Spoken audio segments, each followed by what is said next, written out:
మన ప్రభు అయిన యేసుక్రీస్తు నామములో మీ అందరికీ శుభములు తెలియజేయచ్చు ఉన్నాను. ప్రియ దైవజనమా, షారోన్ మన్నాలో భాగముగా ఈ దినం మరొక వాక్య భాగమును ధ్యానించుకుందాము. మత్తయి సువార్త 25వ అధ్యాయము 34వ వచనము.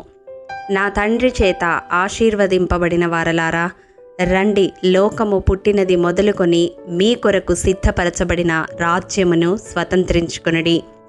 ప్రియ దైవజనమా, దేవుడు మనలను ఆశీర్వాదమునకు వారసులవుటకు పిలుచుకున్నారు.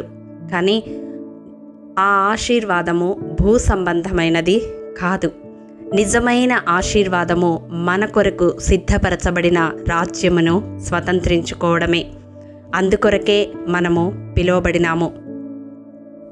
ఆదికాండము 7వ అధ్యాయం 1వ వచనములో దేవుడు నోవాహును అతని ఇంటి వారిని ఓడలో ప్రవేశించుడి అని ఆహ్వానం పలికాడు. కారణం, నోవాహు జీవితాన్ని మనము ధ్యానించి తెలుసుకొనవచ్చు.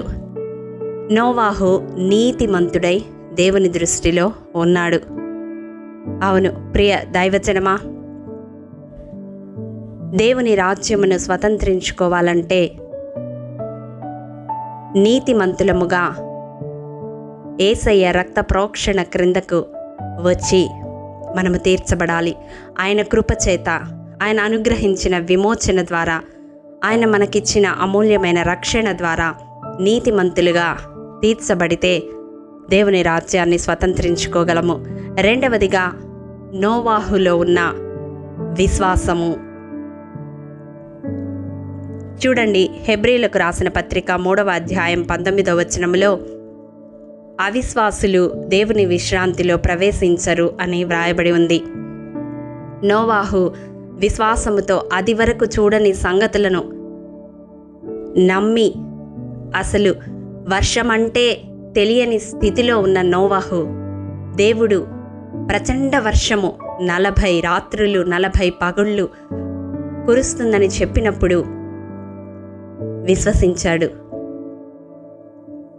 అతను కనపరచిన విశ్వాసము అతని ఇంటి వారిని, అతనిని సురక్షితముగా ఓడలో భద్రపరిచింది. వారందరూ ఓడలో ప్రవేశించడానికి కారణమైంది. మూడవదిగా, నోవాహు కనపరచిన విధేయత. దేవుడు చెప్పినది యావత్తు విధేయుడై జరిగించాడు. హెబ్రీలకు రాసిన పత్రిక 4వ అధ్యాయం 6వ వచనములో అవిధేయులు దేవుని విశ్రాంతిలో ప్రవేశించరని మనము చూస్తూ ఉన్నాము. దేవుని రాజ్యంలో ప్రవేశించాలి అంటే విధేయత కలిగిన జీవితాన్ని మనము కలిగి ఉండాలి. దేవుడు చెప్పినది యావత్తు చేసేవారముగా, ఆయన వాక్యానుసారము జీవించేవారముగా మనం ఉండాలి.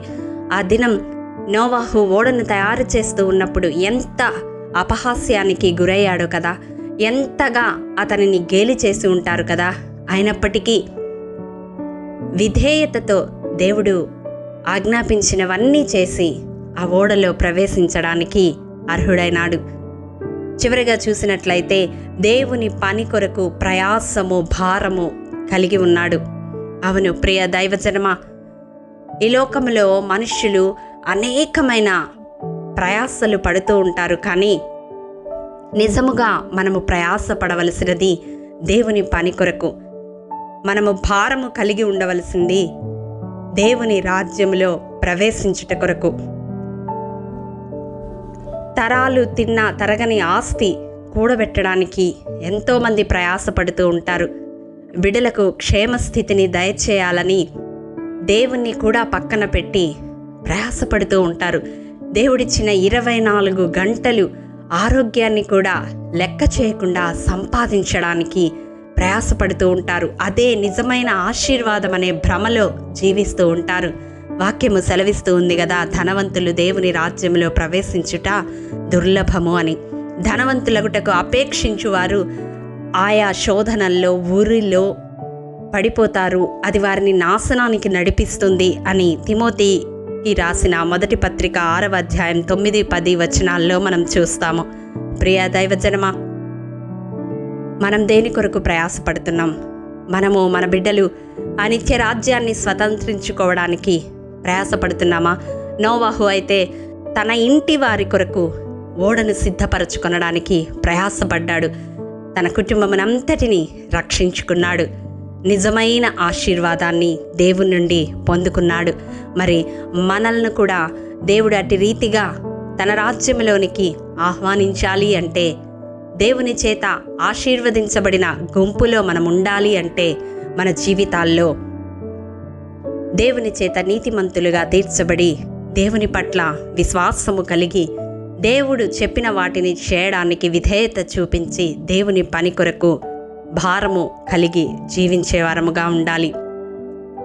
దేవుడు నరకాన్ని అపవాదికి వారి దూతల కొరకు సిద్ధపరచాడు. కానీ మనమే మన క్రియల వలన నరకాగ్నికి లోనవుతూ ఉన్నాము. మన కొరకైతే దేవుడు రాజ్యాన్ని సిద్ధపరిచి ఉంచాడు. ఆ రాజ్యాన్ని స్వతంత్రించుకునేలాగా మన జీవితాలను దేవుని చేతిలో సమర్పించి సిద్ధపడదాము. అట్టి కృప దేవాది దేవుడు మనందరికీ అనుగ్రహించునుగాక. ఆమేన్.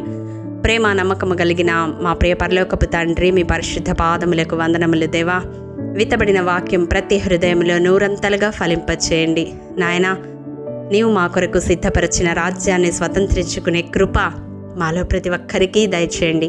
అందుకు యోగ్యులముగా నీ ఎదుట మా జీవితాలను రూపాంతరపరచండి.